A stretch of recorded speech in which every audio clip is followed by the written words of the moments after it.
Field note number 51. What is your ROI on safety? Why best practices are not always enough.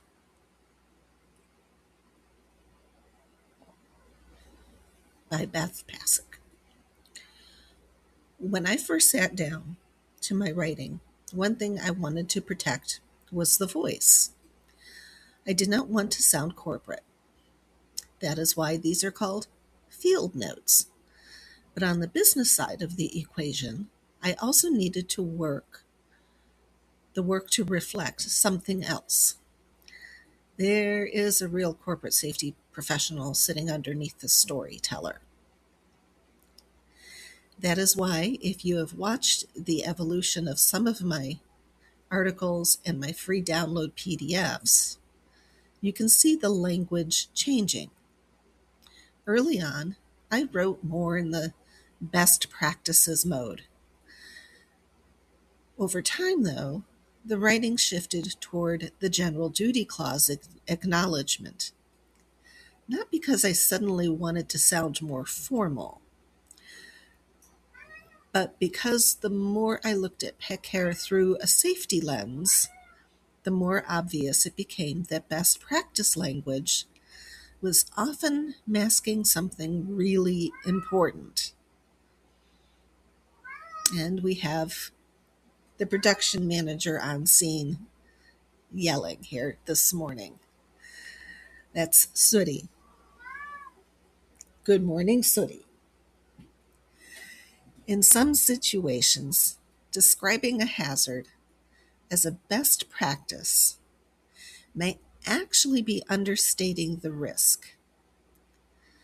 Things like heat illness, vehicle incidents, animal handling injuries, slips and falls, lone worker exposure are not merely opportunities for improvement. They are occupational hazards capable of causing serious injury or death. And if the business doesn't recognize them and that they need to be controlled, there are other consequences. So when I put together the safety manual template or the weekly Tail Wag Briefs podcasts, and the PDFs and templates show exactly where the requirement or guidance lives in the Code of Federal Regulations or with OSHA. The challenge comes when I write my weekly field notes for pet pros. Most pet sitters and dog walkers do not wake up thinking about OSHA, ANSI standards, risk assessments, or the Code of Federal Regulations.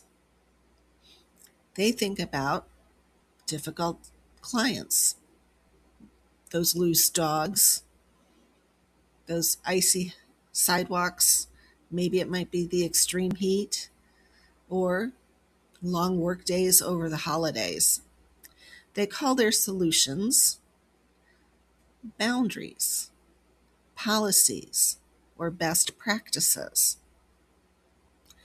I often recognize those same situations as occupational hazards with well-established controls and decades of safety guidance behind them.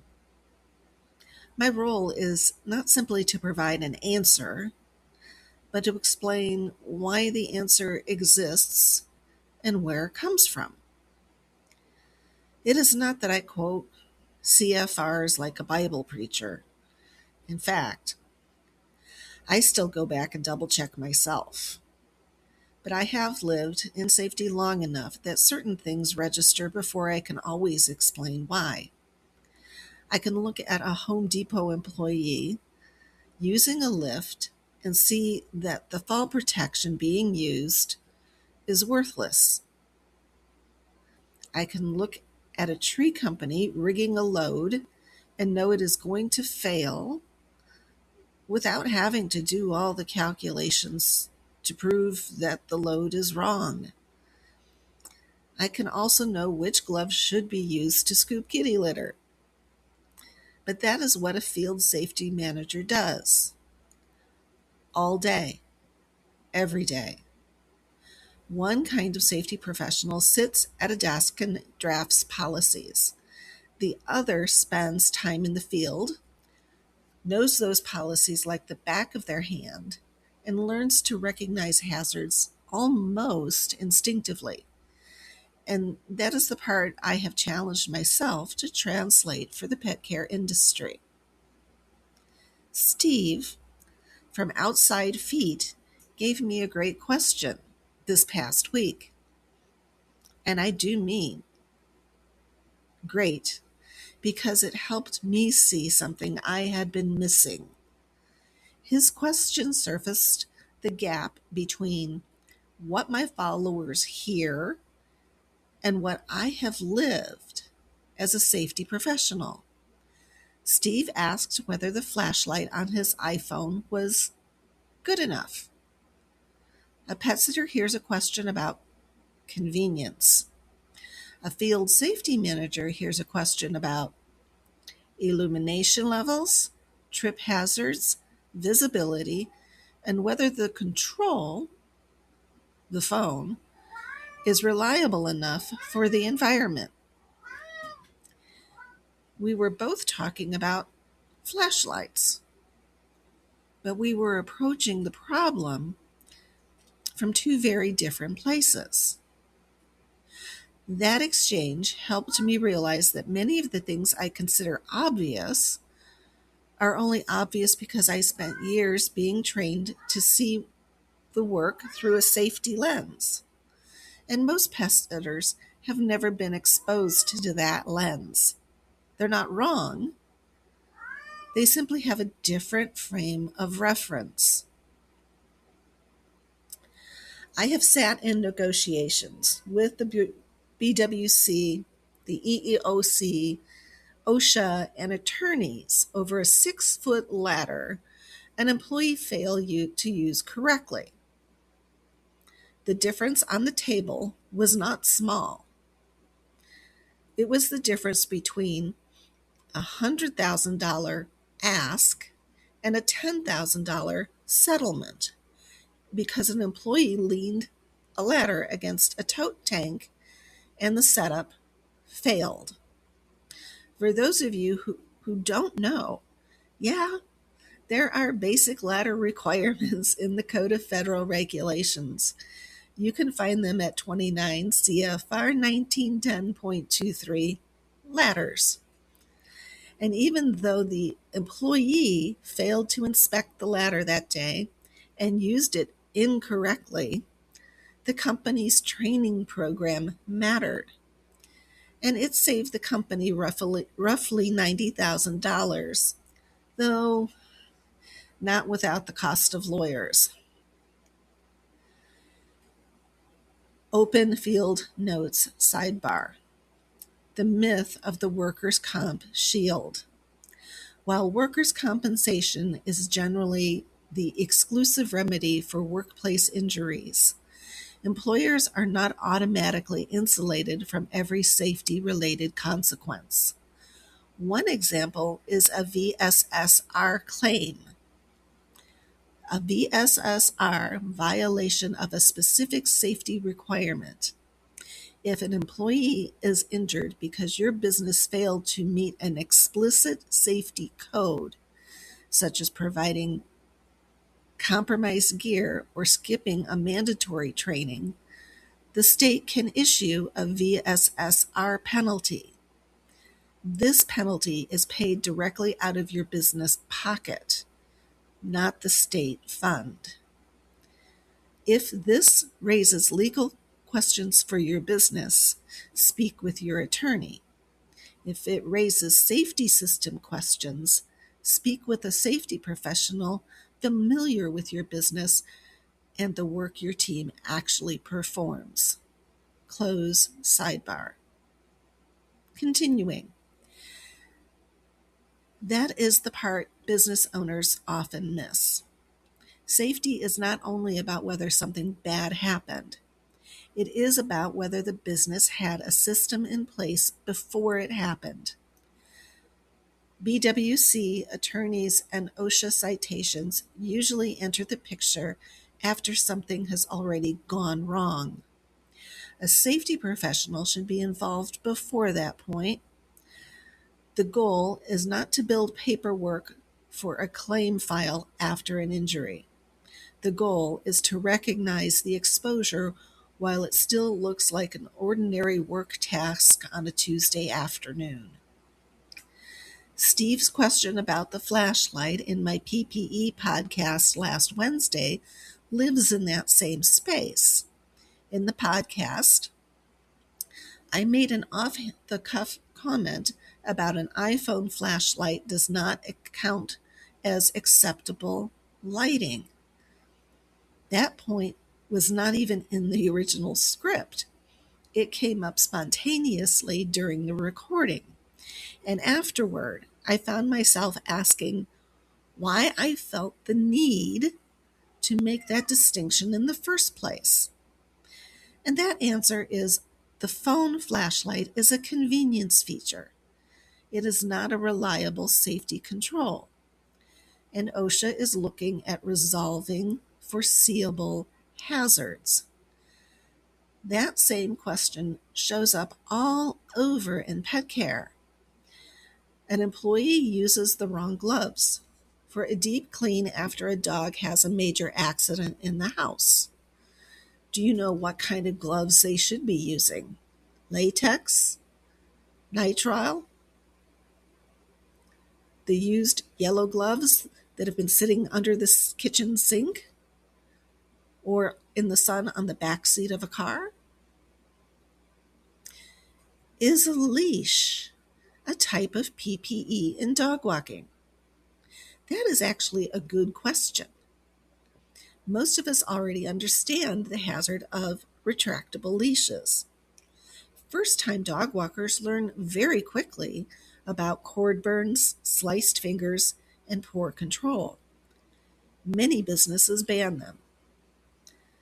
That is an administrative safety control because the hazard is what? So the concept is not foreign. Pet care businesses already use controls. We just do not always call them that. Often the phrases we hear are boundaries or best practices. But what happens when the hazard is less obvious? What about that lighting for your team members entering a dark home? Walking through a yard, reading medications, instructions, or navigating steps? And what about that small kitchen step stool needed to reach that last can of cat food? What is the weight limit on it? How old is it? And is it degraded? What about moving that 50-pound bag of litter or dog food? Pet sitters often complain about moving heavy deliveries.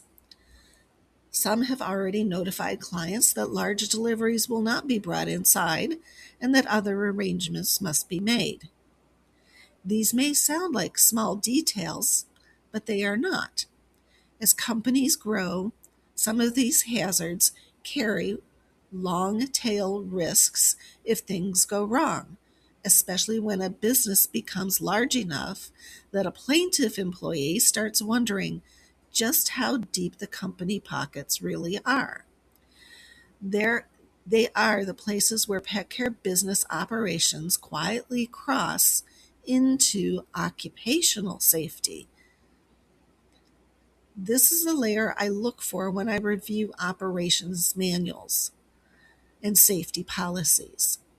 Not because business owners are careless and not because they're bad employers, but because most were never trained to see where ordinary pet care tasks become workplace occupational safety hazards.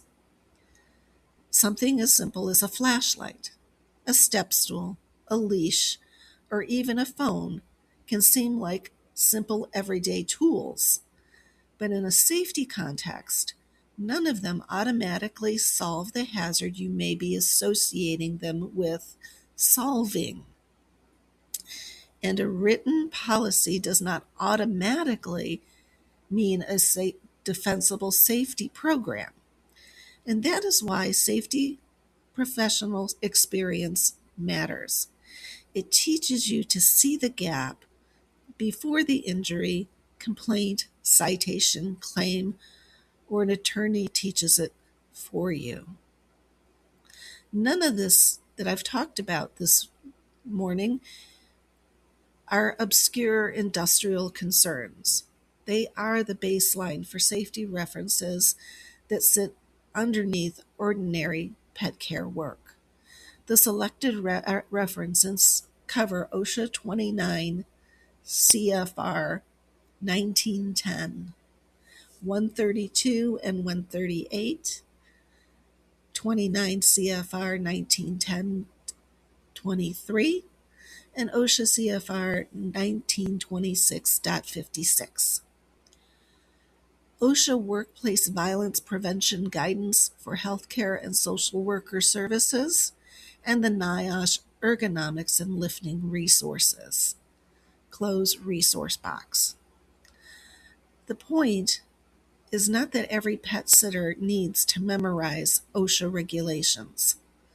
The point is that many of the hazards being discussed in pet care have already been studied, evaluated, and addressed through decades of occupational safety guidance. Whether the industry recognizes it yet or not, those same principles apply to pet sitting and dog walking businesses too. If you need or want safety consulting, you can find me at fieldnotesforpetpros.com. This month, our featured June module, PPE, is 50% off through June 30th. Use code PPE at checkout. Thank you for listening, and please have a safe and productive week.